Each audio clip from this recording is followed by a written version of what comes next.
Hi, Jeremy Cordeaux in the Court of Public Opinion.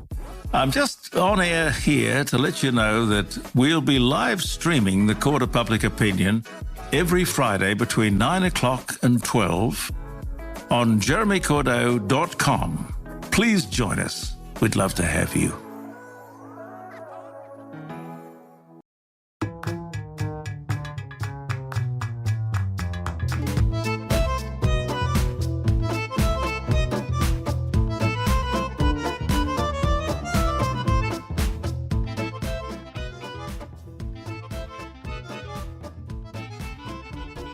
Hello everybody, welcome to this Talking Tendons podcast. My name is Prof. Peter Maliar from Monash University.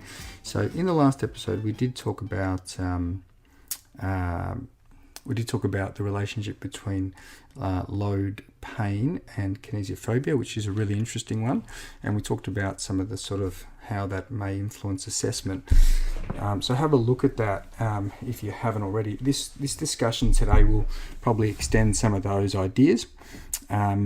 And it's all going to be based around a topical review that I wrote for Journal of Physiotherapy just this year.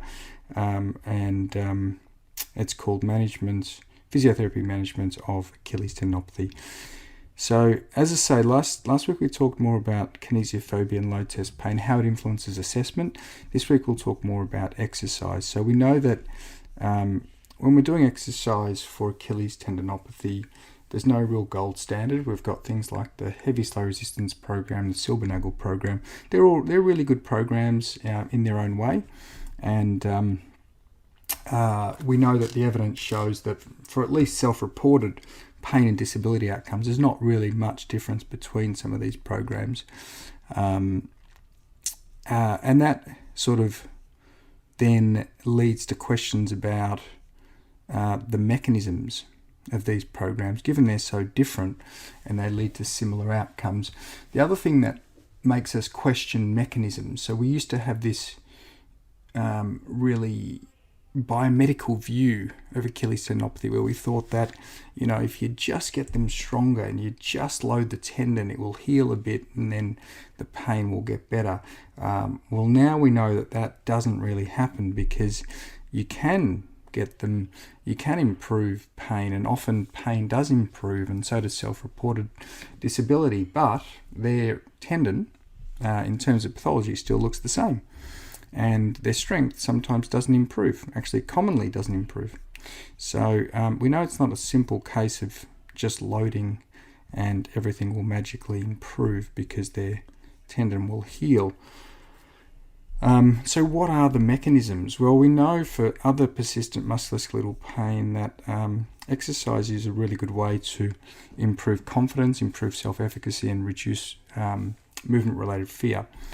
So again, linking back to kinesiophobia, if we can influence some of these outcomes, potentially they mediate some of the improvements that we see in pain with exercise. So then linking that back to what we talked about last week, there's a section in the topical review where I propose that we can view Achilles tendinopathy rehabilitation as a type of graded exposure. So I just wanted to explore that in a little bit more detail in this episode today. So think about it as a spectrum. So you've got people on one end of the spectrum that are very pain dominant, and pain is probably not a bad indication of how much tendon load they're getting. So therefore you can use pain as a really good guide for them. They've got low kinesiophobia. If you think about the opposite end of the spectrum, you've got people with really high kinesiophobia. So high, in fact, that sometimes they just stop everything. They just don't want to do anything. Not because of pain. The pain improves, it goes because they've stopped everything. It's because they're fearful of causing any injury, damage, a flare-up. They're not sure. So these are the people that you can adopt a typical graded exposure approach where you're just gradually increasing the exposure of the tendon to loading. And you can use just general principles of how much load the tendon sees with different activities. Have a look at figure 2, I think it is, in the topical review, because that gives body weights loading for different activities, progressing from calf raises to running, walking, loading with hopping, etc. So you can use that as a guide, but you also have to be thinking and conscious about the patient preferences. So, the patient's perceived threats of certain activities will influence that progression as well. So you might go sideways or backwards sometimes because certain activities they perceive as more threatening than others. And a really good example of that is when we're starting to progress to more when you're starting to progress to more sort of plyometric hopping activities, but even jumping and landing. So you might find that people are starting to be more apprehensive.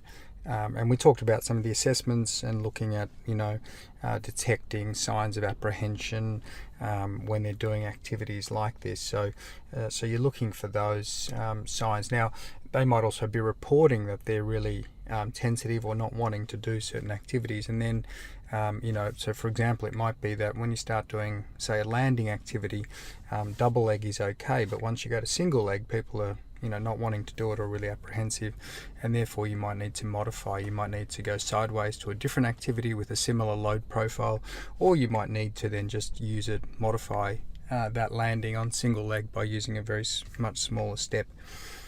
So that's how, for these people, you can use a combination of not only what you think is a reasonable progression of loading for the individual, but also their preferences as well.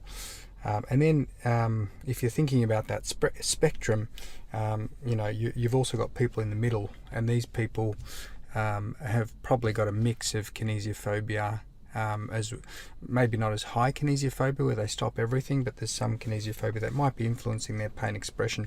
So you're largely guided by pain for these people as well, but you're also keeping an eye on what you think is a reasonable progression based on what you know about general loading principles for Achilles tendinopathy. So again, look at that figure in the topical review. I'm pretty sure it is figure 2, and that will give you an idea. So hopefully that's helpful. So looking at progressing this conversation about load and kinesiophobia, which I think is really an interesting one and has some implications, as we talked about in the first Talking Tendons of this series, for assessment, and now also some implications for your exercise choices and progressions. Excellent. So I'll do one more Talking Tendons in this series. It will be moving on to more education. So we'll touch on kinesiophobia in that one, but also lots of other stuff. See you next time.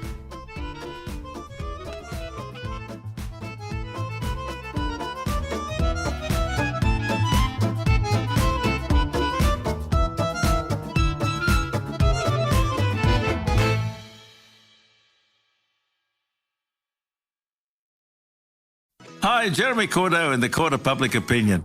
I'm just on air here to let you know that we'll be live streaming the Court of Public Opinion every Friday between 9 o'clock and 12 on jeremycordeaux.com.